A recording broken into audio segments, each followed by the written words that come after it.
Hello and welcome for Chapter 15, Fledgling God, Book 3, Chapter 15. It's titled Mom and Dad. I think, as everybody knows, we left on a major cliffhanger at the end of Chapter 14. One person with great love called me a rat bastard, and I loved it. My inner evil analytic came out, and it was just the right spot to split the chapter. So anyway, that's exciting. So anyway, you guys get to see the conclusion. I'm so excited to bring you Chapter 15. There is a lot that goes on in this chapter. I finally get to pull back the curtain and reveal some really neat stuff for you. So I hope you're excited. I hope you're ready. And because this picks up right at the very where Chapter 14 leaves off, we're going to back up on Chapter 14 just a wee tad to kind of set the stage. So here we go. The All-Rune felt delighted. Then I felt Enel's heart stutter. What? That hadn't happened. I must have imagined it. Her heart stuttered again. Then everything seemed to fall apart at once. Her lungs started shuddering. Her organs started failing. Her muscles went limp, and she fell in a heap on the floor. What the fuck? The magic. It had to be the magic. That was the only thing that had changed. I zoomed into her heart and saw the awful truth. Her heart, that had worked this long without any magic at all, was rejecting her own power. No, that wasn't quite right. It had happily absorbed her magic, knowing on a cellular level that it was the right thing to do. But now it didn't know what to do with it. It was trying to push her magic back out, and her magic wasn't going. Her body was fighting itself, and there was only one loser. After all of this, Enel was going to die. Chapter 15, Mom and Dad. I was so shocked I didn't know what to do. I'd done everything right. Her aura was together and containing her magic. Her magic was free inside her the way it was supposed to be, except somehow that was wrong. It didn't fit my theory at all. I hadn't planned on this, and now her body was shutting down. I grabbed her magic and tried to pull it back towards her center again. The magic in her body didn't budge at all. It had been absorbed, and it was where it thought it needed to be. I had seconds to figure this out and no idea where to even begin. I couldn't use my magic to solve this. I'd just contaminate her, and her body would surely reject my magic too. I turned to the only other being present at this level, the All-Rune. Help her, I shouted in panic. It gave me back a sense of contentment. It thought that all was well. What the fuck? She's dying. It was waiting. What the heck was it waiting for? Time was precious. Then the room froze. A light shone on Enel, and suddenly she looked translucent.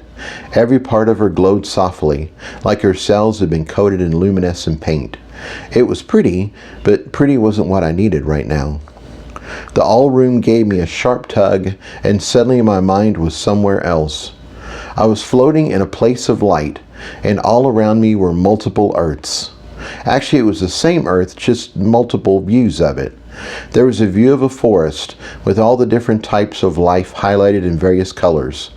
With the start, I realized all the trees were one color, like all the trees were connected together as one organism. There was a view of an ant colony, a city, a school of fish, microbes in the deep earth, a bird in the sky. Actually, these weren't views, these were windows. I could see energy going into and coming out of the Earths. Sometimes there was a flash and something changed. Sometimes the window switched to something else. In the middle of all this was a being of immense power. It was so intense I couldn't look directly at it. So I looked around it, and I could see fragments of power breaking off and flying towards one of the open windows. In the process, the power changed, and it became an ant or a microbe or a fish or whatever it needed to be. The process happened in reverse, too. Life of all kinds flowed out from the windows, changed back into creation energy, and merged back into the being. The whole thing was happening at a blistering pace, and I felt dizzy just watching it, so I deliberately tried to focus on something else. There was one window that was the whole Earth, like I was viewing it from space. The image was translucent, and all life on Earth was highlighted with color. The amount of life on the planet was staggering. I was used to thinking of life as people, cats, dogs, birds, and animals. If I took a moment to expand that a bit more, I'd include insects and plants as well. This included everything, though. Plankton in the seas, microbes in the air, licking on the rocks, and a huge band of microscopic life that lived in the deep earth. Our world is so beautiful and filled with so much life. I could have studied it forever, but there was still so much more to see. The realms were included here too, as I saw House Atac flash up on one of the windows for a moment. Then I saw something that blew my mind. It was a massive solar system with hundreds and thousands of worlds orbiting around a sun of pure creative energy. These worlds were filled with life. It was very different from what we had, but life nonetheless. The worlds closest to the core seemed to be the most in flux, whereas the worlds farther away were more settled and solid. Our planet was highlighted. It wasn't on the outside, but it was a lot more settled than most of the planets. We also had more life than most of the worlds too, which made me proud for some reason. It looked like there was some communication and travel between the planets too. I saw what looked to be a guy and his cat streaking between our world and one much closer to the core. I wanted to wonder what that was about, but it was all just too much. My mind started to pull apart. I was a human, just a little spark of life in my little world, and I didn't have the capacity to view and understand all of creation. The more I saw, the more I unraveled. The power from the being in the space had felt like the warmth of gentle sunshine at first. Now I'd been here a moment, it felt more like I was standing at the open door of a nuclear reactor. The radiation was tearing me apart.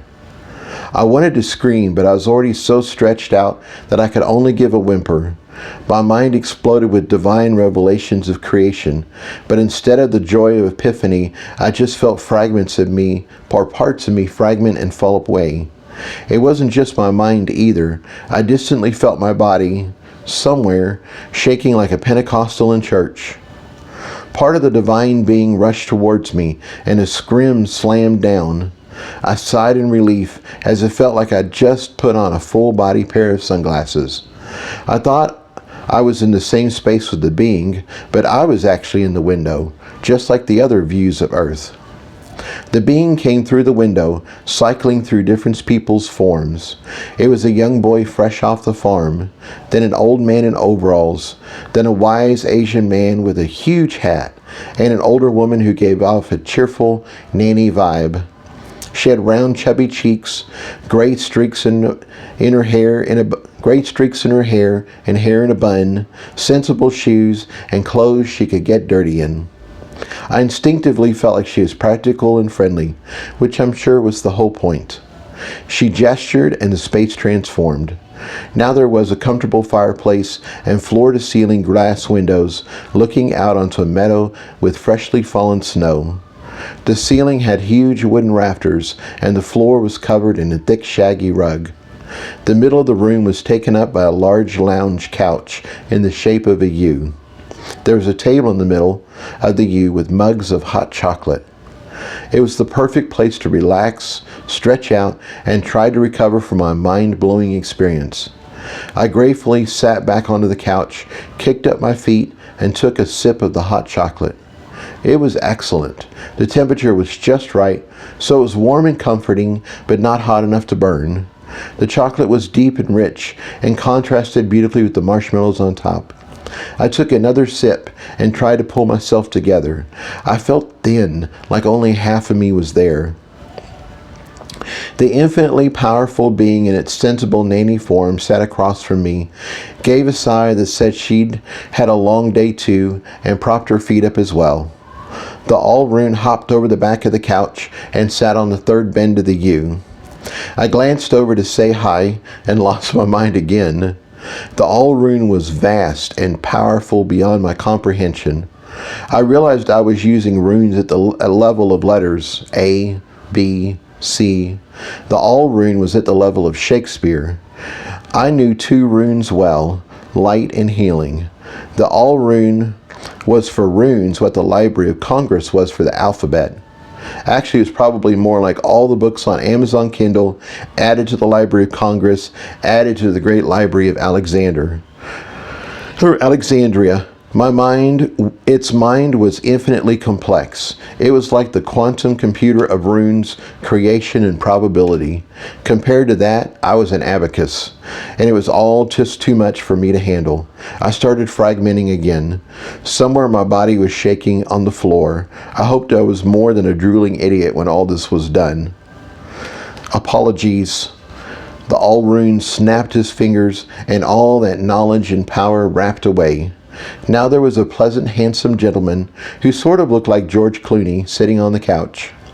For the second time I tried to pull myself together, but I felt even thinner than before. Arr! Bermuda hopped up on the sectional, walked over, put his front paws on my chest, and started licking my face. It was the most wonderful feeling in the world. It was like my hero had arrived and everything was going to be all right now. "Oh, baby, I love you," I whispered and ran my fingers through his soft fur. He started making scrunchies with his paws on my chest, and I felt myself pull back together. My missing pieces snapped back into place, and I started feeling like myself again. Some of the things I'd seen and understood faded away, and I was happy to see them go. Maybe someday I'd be strong enough and big enough to hold on to that knowledge, but today was not that day. When Bermuda was content that I was doing better, he turned around on my lap a few times, then settled in for a nice sit. He glared at the nanny, who bowed her head in appeasement. Then he glared at the all-rune, who did the same. On a different day, I would have been shocked that my cat had just told off two beings of cosmic power. For today, though, it just made sense. Bermuda does what he wants, and I was grateful that he loved me and we were on the same side. Apologies, Spark, newborn. He sent me images of conversation, but his smallest whisper was like thunder to me. He was the sun and I was a flame. It was hard for him to compress himself down enough to communicate with me. I also caught the hope that one day I'd be much more powerful, and he was looking forward to us getting to know each other. The nanny nodded in agreement. Agree, Spark, Fledgling God. I got the sense of a mother holding her child, wondering what he would grow up to be. She was happy for who he was now, and excited for who he would become. Something clicked. My analytical, pattern-finding side was back. "Are you my mother?" I asked. "Yes." I saw an image of her giving me the spark of creation. She was my supernatural mother, just like she was the mother to all the supernaturals that had come before me. I got a sense I was different, though. Something unusual had happened with my spark. She'd noticed, and she'd remembered me. I felt a happy glow, and it wasn't just the hot chocolate. I felt this happy hum of growth and creativity from her. In her own way, and keeping it as contained as possible, she was telling me she loved me. Wow. I cuddled Bermuda and just let that sink in. I'd heard in church that God loves me, but this was confirmation on a whole other level. I turned to the all-rune. "Are you my father?" I asked. "Yes." I got images of quantum calculations. Layers of probabilities overlapped like a fourth-dimensional Venn diagram. There was a problem with the world right now. What it was, I didn't know, as he didn't think I was ready to learn yet. But he had crafted a plan with Mother to create me, and at some point, restore the balance. So yes, he was my father, in a very calculated sense. His entire foundation was the concept of home, so he not only needed me, he wanted me. I got the sense that there was so much more he wanted to tell me, but I was still at the level of 2 times 2. I was so glad I'd gotten used to talking in a nonverbal way with Penny, otherwise talking with these two would have felt very strange. As it was, it just felt normal. Then my mind caught up to something Mother Creation had said earlier. Am I a god? Yes. No. she said quickly, as it looked like Father Rune was getting ready to get into a long explanation. Her images were clear and made sense. I was a god the same way a newborn kitten was a powerful panther. All the bits and pieces were there, but I was nowhere near being a powerful god yet. Maybe I would be a god someday if I survived that long. Her images also contained a warning. Baby gods were hunted down and killed. There were powerful forces that did not want me to grow up. My best defense was to act like a mage and blend in with all the other supernaturals. I took a sip of my hot chocolate, rubbed Bermuda behind his ears, and took a moment to process that. What she had said made sense in a role-playing game sort of way. It didn't really matter what a level 1 character was. They were so weak that rats in a sewer could kill them. It wasn't until they gained levels and power that you could really see what they were going to do. Father Rune nodded at Mother Creation to acknowledge her view, but he also had something he wanted to add. Yes, God, soul. He sent his thoughts, and my whole view of what a supernatural was shifted. The spark of creation came from Mother. Where it landed depended if a supernatural was a mage or a natural. If the spark settled in their aura, they could project their magic outward and shape it as they willed, so they became a mage. If the spark settled in their body, then it conformed to their physical shape, and they became a natural. They could still project magic and have it do wonderful things, but it had to physically make sense for them. However, in my case, the spark hadn't settled in my body or my aura. It had settled into my soul. Father Rune took its probability calculations and dumbed it down for me.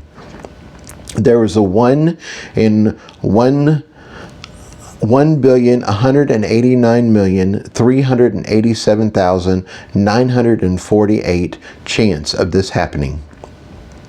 From his perspective, it wasn't about power, it was about who you were. And I was a god. Teeny tiny god, but still very much a god.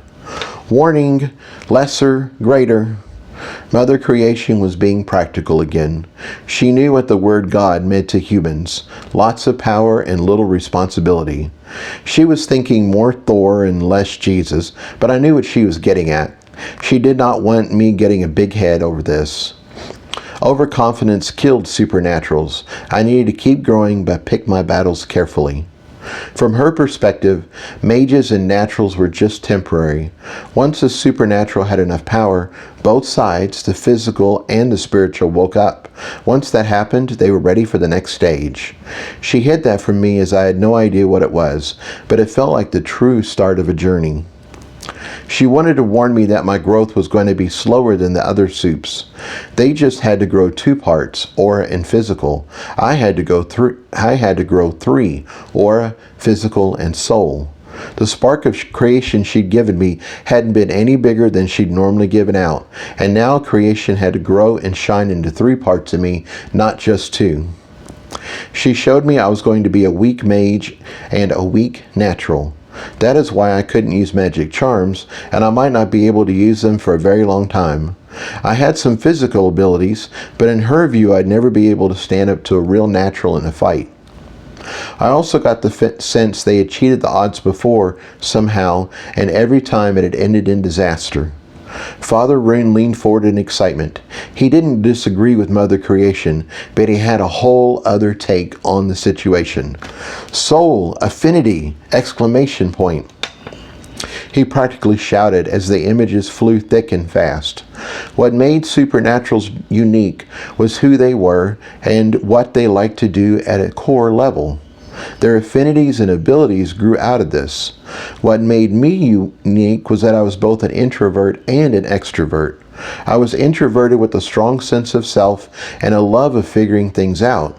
I enjoyed my time alone. I liked to read, and I was comfortable in my own skin. On the other hand, I enjoyed meeting new people. I made connections, genuine connections with people, and I made friends easily. All this came together somehow and meant I had a soul affinity.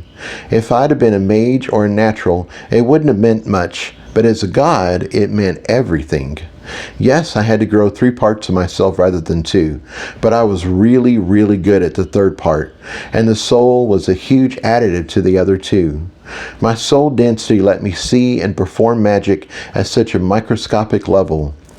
My soul density let me shape and own my magic to a degree that was insanely good, even if it only had full power inside my aura. I had such a powerful soul I could awaken my own cells.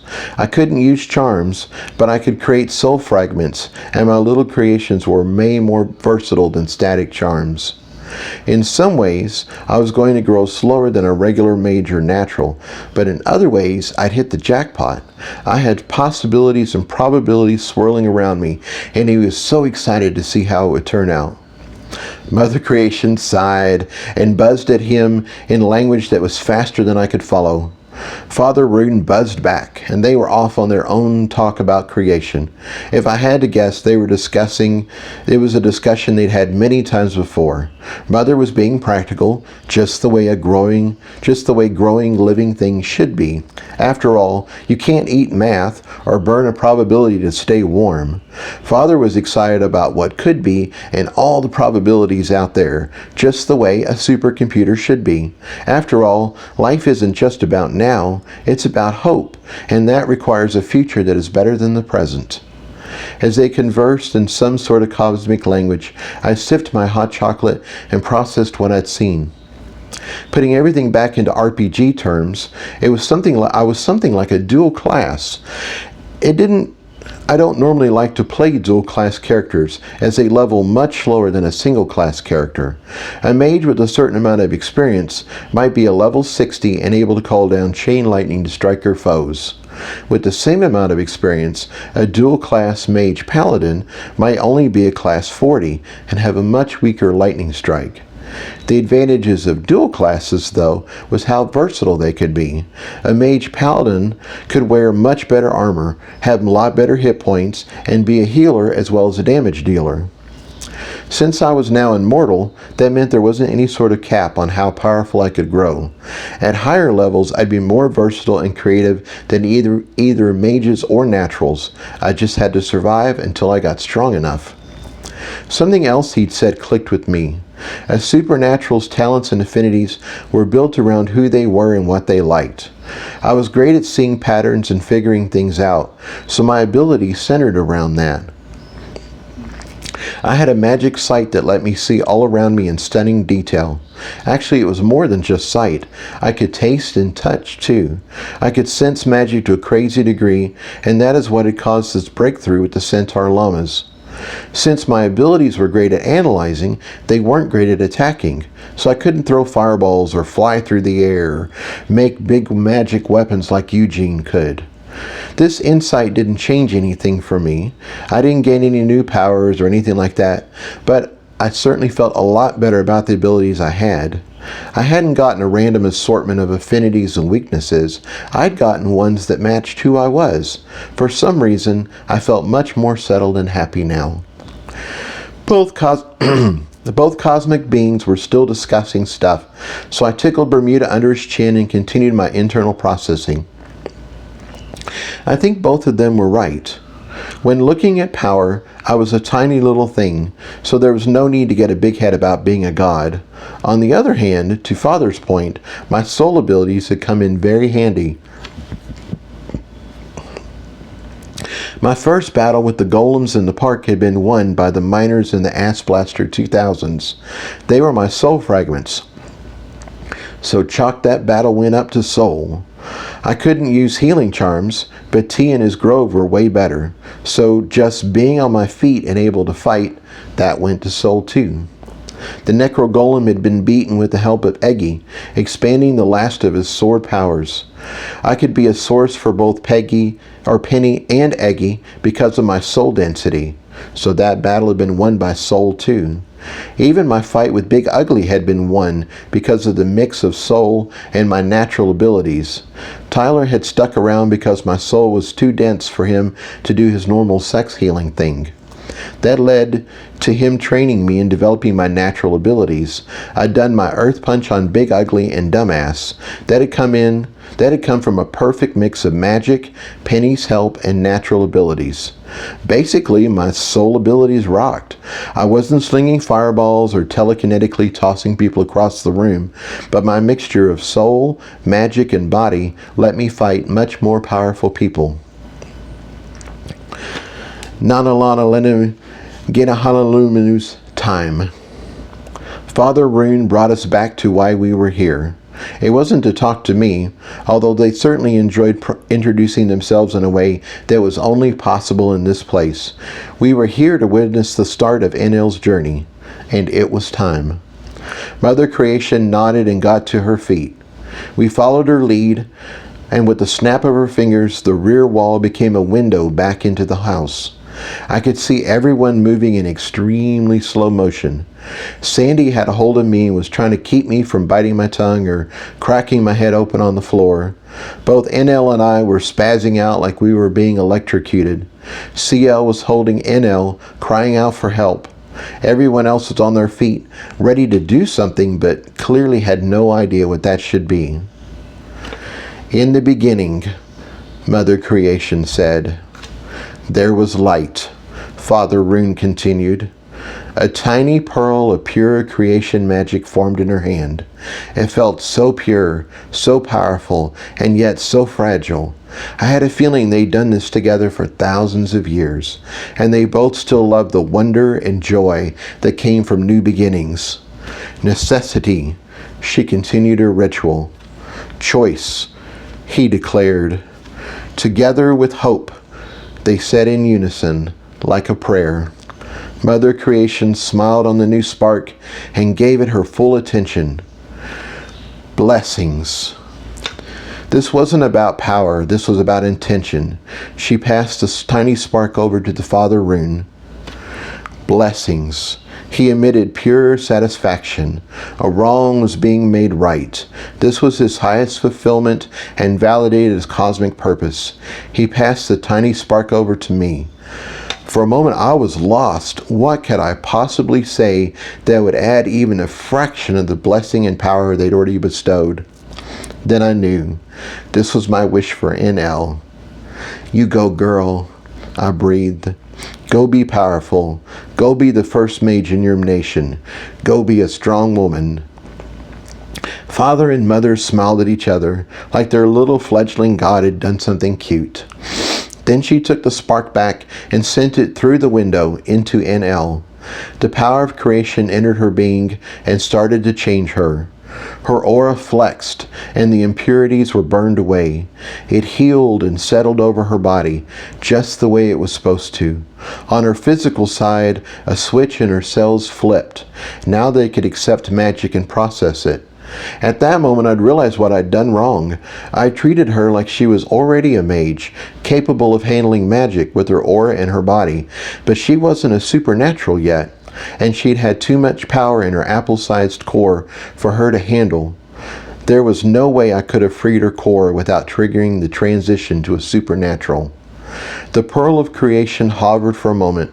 Most of its power had been spent in the transformation, but there was still a solid spark remaining. It started toward her physical side, then it stopped, blinked, and settled into her aura. Mage, Mother Creation announced. Mage, Father Rune agreed. That was probably for the best. I'm sure NL could use mage abilities a lot more creatively than she could use physical abilities. Done, Mother Creation said and turned to leave. Wait, I blurted. She stopped and turned back to me. What about the other centaurs, I asked. Some of them have large cores, like CL and MM. How do they transition? I can't change them all. Time. She didn't really see this as a problem. In a few generations, the centaur llamas would all be regular beings again. This was normal and natural. She'd been around since before the earth was formed. 100 years wasn't even a blink of an eye to her. That's not good enough, I stated. I sent out images of CL's core. It was bigger than most, and he might be able to transition. NL was going to need someone she could trust, as she became the first mage of her nation, and learned how to navigate all the drama that was going to come from that position. I sent out images of MM's core. It was fine now, but what about in a few years when it might develop a bulge of its own? Shrine? Question mark. Mother Creation asked Father Rune. Shrine, he nodded. Mother Creation smiled fondly at me one last time. Then she stepped through the scrim and was gone. Father Rune looked like he really wanted to tell me something more, but changed his mind and just smiled instead. I felt a tug, and suddenly I was back. I was back in my body, back in our blue and white greeting room, back in the middle of a room full of chaos. My body was flopping around, so I quickly took control. Stop that, I commanded mentally, and just like that, I was normal again. Thank you, Sandy, I said warmly, and she looked at me in shock. From her perspective, I'd been losing it, and now I suddenly sounded normal. I got to my feet and commanded the room. Settle down, everyone. All eyes turned to me. Step away from NL, I said. She's transitioning into a mage. CL didn't move, so I spoke to him directly. She's going to be just fine. She just needs a minute. I wasn't exactly sure what was going to happen, but I felt the anticipation in the air.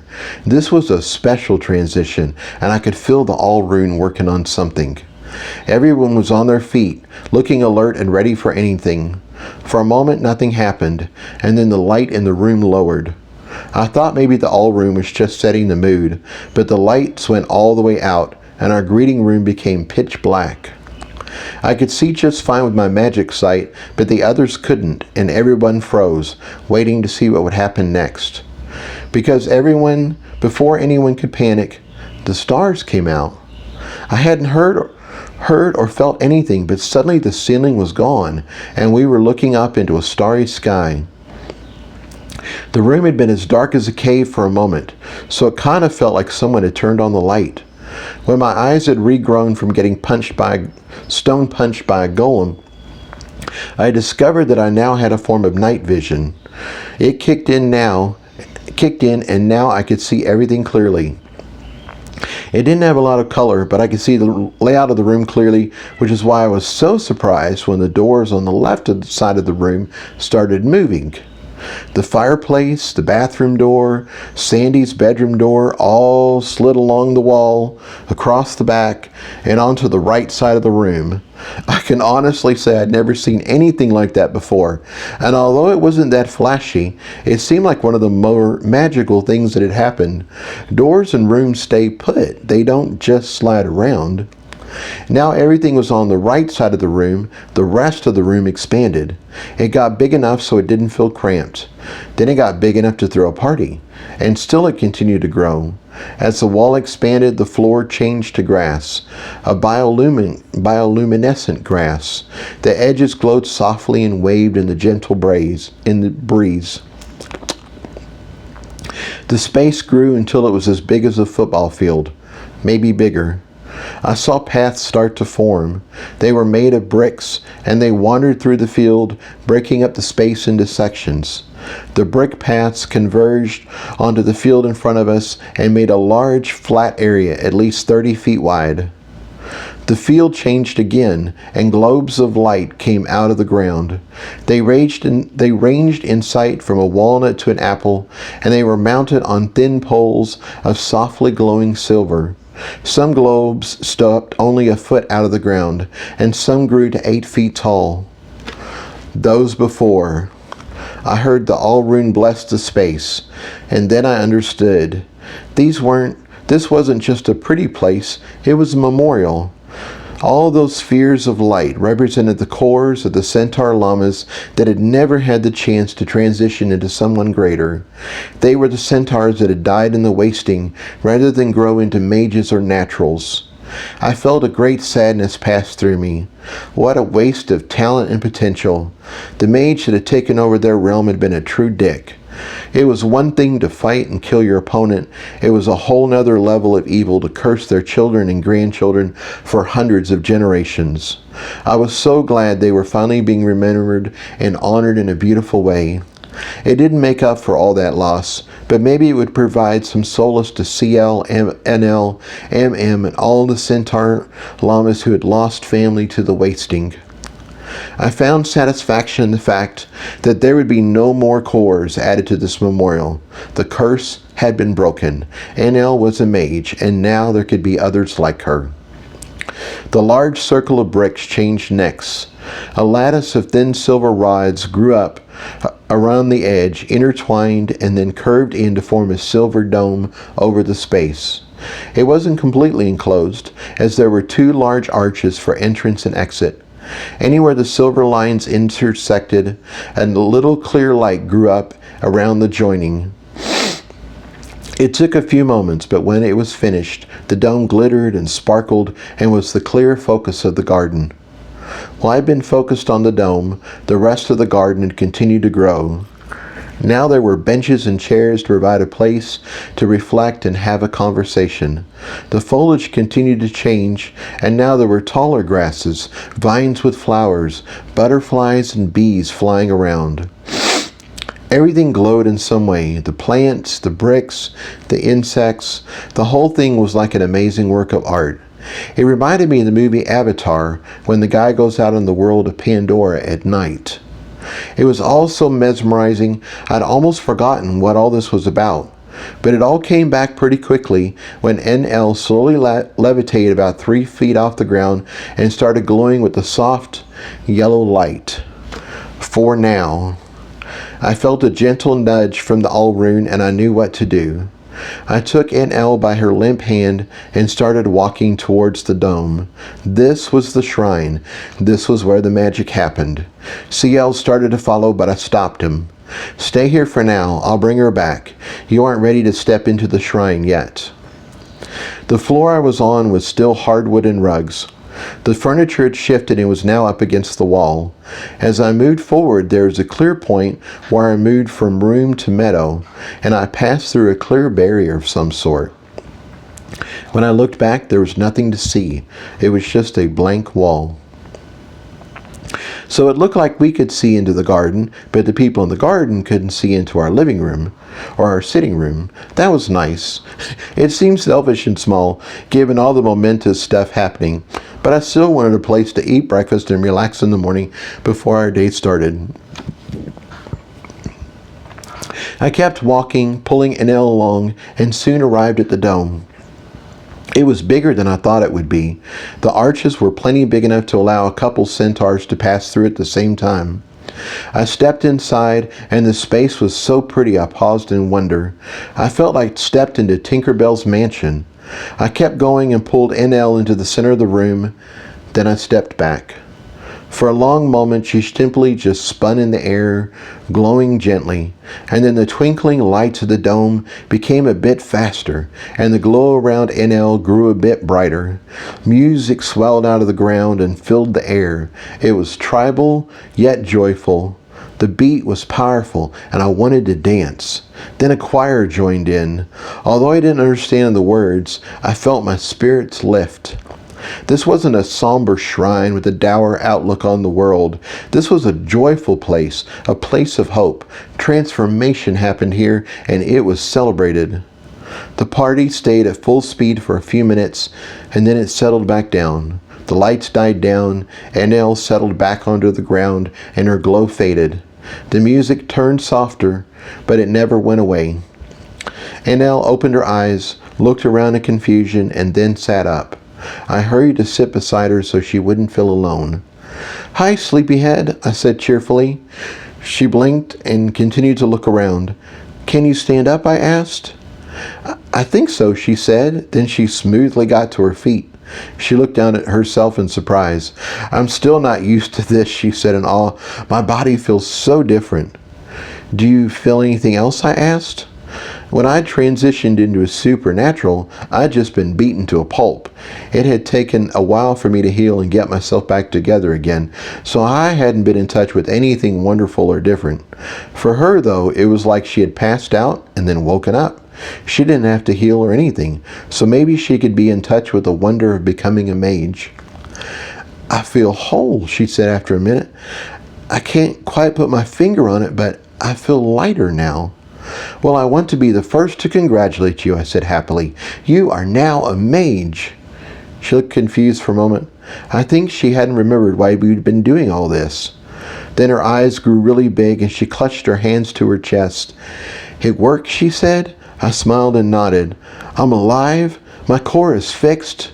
She was starting to put it all together now. I'm sure waking up on a brick floor in a twinkling shrine took some adjustment. I nodded and smiled again. It's even better than that, I said. You're a mage. This time she got it, and her eyes got even bigger. A mage? How is that even possible? I thought you were just fixing my core. She looked around again. Is this my magic? Oh no, I laughed gently. This is the new shrine for your people. It will unlock a centaur's magic talent if they have any. If not, they will just feel good and enjoy the lights. She was still trying to process everything, but I needed to move everything along. The night wasn't over yet. Come with me, I said. I have someone who is very anxious to meet you. I took her hand and led her out of the shrine and back across the grass.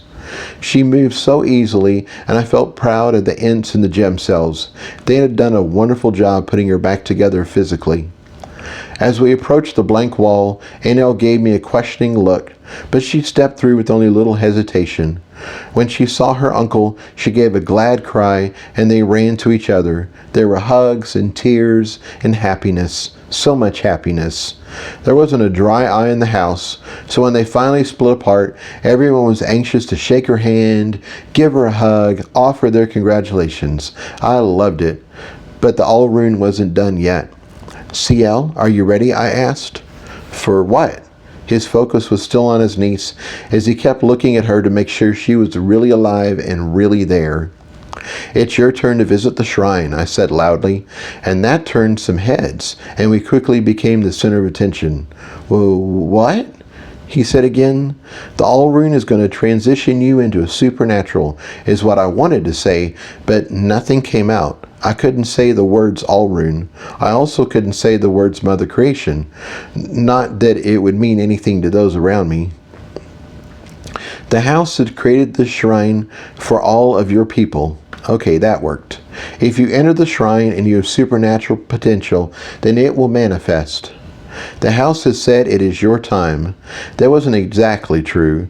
The Allrune didn't care in what order they went, but he wanted to see both CL and MM pass through before he took his attention elsewhere. CL babbled something about this can't be true and he didn't have any potential, but I took his hand and led him toward the shrine. NL ran after us and then took his other hand. While I was touching him, I pulled in his Ents and gem cells. He was going to be a supernatural soon, and his body would heal itself.